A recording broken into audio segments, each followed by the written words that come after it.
A place that should be bustling with tourists, where the air should be filled with the laughter of children, it is eerily silent due to fear of the COVID-19 virus. David Menzies for Rebel News here in Niagara Falls, Ontario. Well, what can I say, folks? Talk about a star-studded welcome to Niagara Falls, the honeymoon capital of the world. Here I am in front of a business, and who should I happen upon but Kim Jong-un, Gal Gadot in her Wonder Woman costume, Dwayne "The Rock" Johnson, and the Commander-in-Chief himself, Donald J. Trump. Well, I'd be less than truthful if I didn't admit that these aren't the real people. These are just waxworks. They are frozen in time here at the Louis Tussaud Wax Museum, not to be confused with that other famous wax museum. But folks, it seems to be a metaphor for the time in which we live with the COVID-19 virus. Indeed, this is a town that is frozen in time now, like the world itself, frozen in time. Businesses closed, attractions shut down. Normally, Niagara Falls is home to 30 million tourist visits per year. But here on Victoria Avenue, I can tell you, it is almost deserted.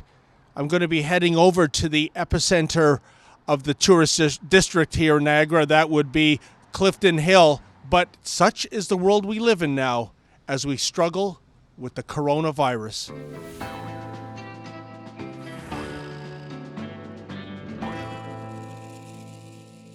As I walk down Victoria Avenue, I come across this, Nightmares Fear Factory. It's one of these haunted house attractions. It brags on its posters. Over 90,000 people have chickened out. But in what is perverse irony, Nightmares itself has closed down due to fear of the COVID-19 virus.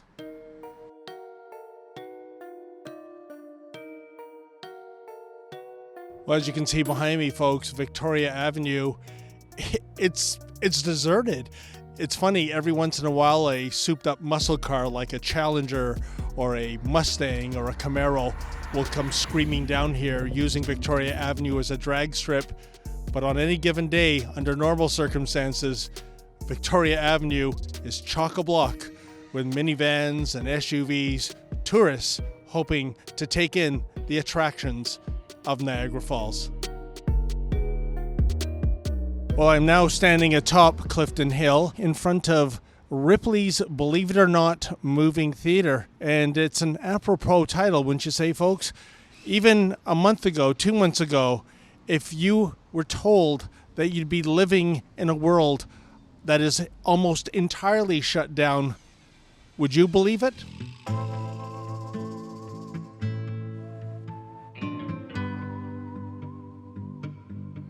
Well, folks, I'm standing beside the Dinosaur Adventure Golf. It's a mini putt attraction as well as the Niagara Falls Sky Wheel. Now, I can tell you on a day like this, a nice spring day in Niagara Falls, the mini putt would be full of kids. You'd hear their laughter.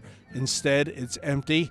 The Sky Wheel, alas, is frozen. It's not moving. And it is such an eerie feeling. Clifton Hill is very much like an amusement park, and yet, whereas the ride should be running and the attractions should be functioning, they are closed down. It is silent. It is deserted. I feel very much like the character Jan in Arthur C. Clarke's Childhood's End. You might recall the final chapter where Jan is the last human being left on the planet Earth to chronicle its upcoming demise. And I'm not saying things are as dire as that. This coronavirus will one day be defeated, and that is the big picture, the big question rather. When will that day come? But for now, in a place that should be bustling with tourists, where the air should be filled with the laughter of children, it is eerily silent. It truly feels like the end of the world. Well, you know, folks, Clifton Hill is just a couple of football fields away from one of the most beautiful natural attractions in the entire world, namely Niagara Falls itself. And it's always struck me as odd how it is that what surrounds Niagara Falls, Ontario, are endless wax museums and haunted houses and macabre castles, almost as though they're poking fun at death. And yet, in this current environment where it seems that death has indeed taken lease, it doesn't seem all that fun. It doesn't seem something that is marketable given these times of the COVID-19 virus. Well, folks, I'm standing in front of the American Falls, aka the not-so-nice falls. Thankfully, by a fluke of geography, Canada has the Horseshoe Falls. And behind me is also the Seneca Casino. Now, normally that casino is flashing a message on its ginormous message board, beckoning people on the Canadian side to come over to New York State and have fun at their casino. But, oh, not today. I don't know if you can read it or not, but the message board reads, "Stay healthy, stay home, see you soon." I know, just another sign of our changing world. When have you ever seen a casino beckon people to stay home? But you know, folks, you don't have to tell me twice. The last I looked, there were well over 10,000 confirmed cases of the coronavirus in New York State. That state is the hot spot for the United States of America. Probably couldn't get over the border even if I tried. But as far as Seneca Casino is concerned, you don't have to tell me twice when it comes to staying away. And finally, I have departed the kitschy, touristy area of Clifton Hill and have come upon the majestic, the mighty Niagara Falls, Ontario. These are the Horseshoe Falls.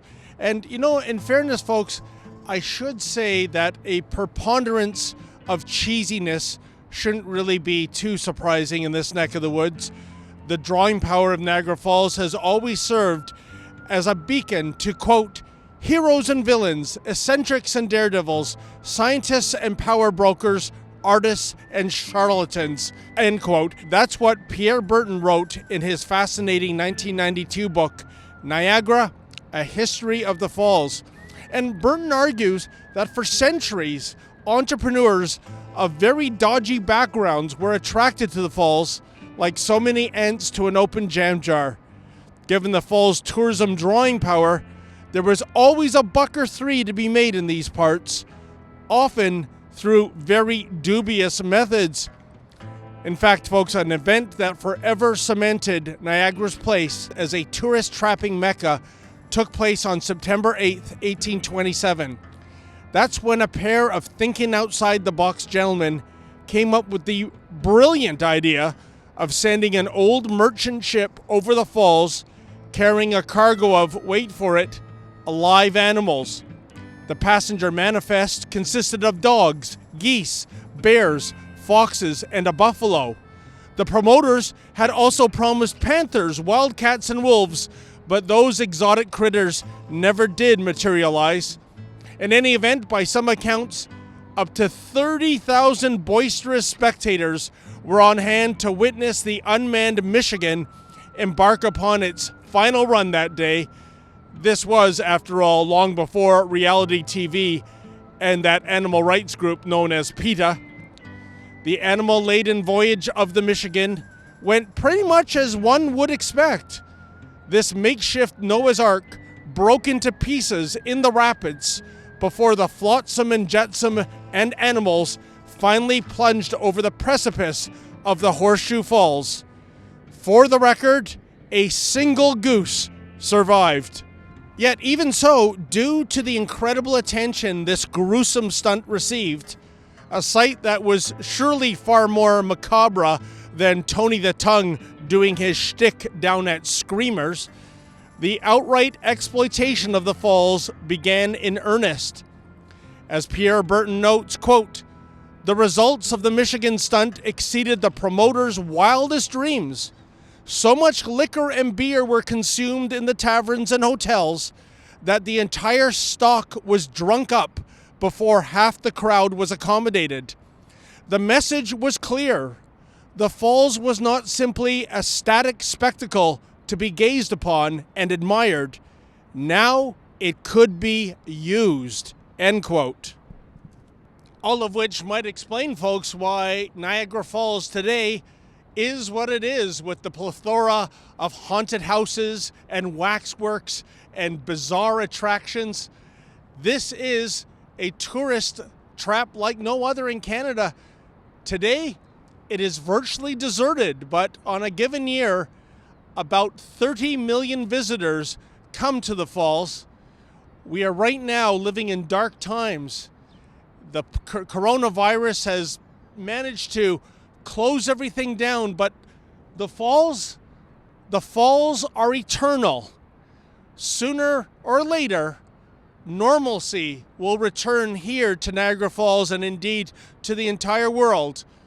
The question that remains is, when does this new abnormal get replaced by the new normal?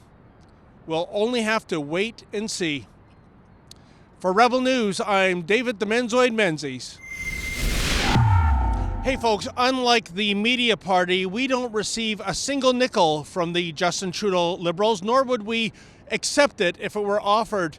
We depend on you, our viewers, for donations, and we're depending on you now more than ever. So please visit helprebelnews.com. That's helprebelnews.com. And if you can chip in $1 or $3, it would be greatly appreciated.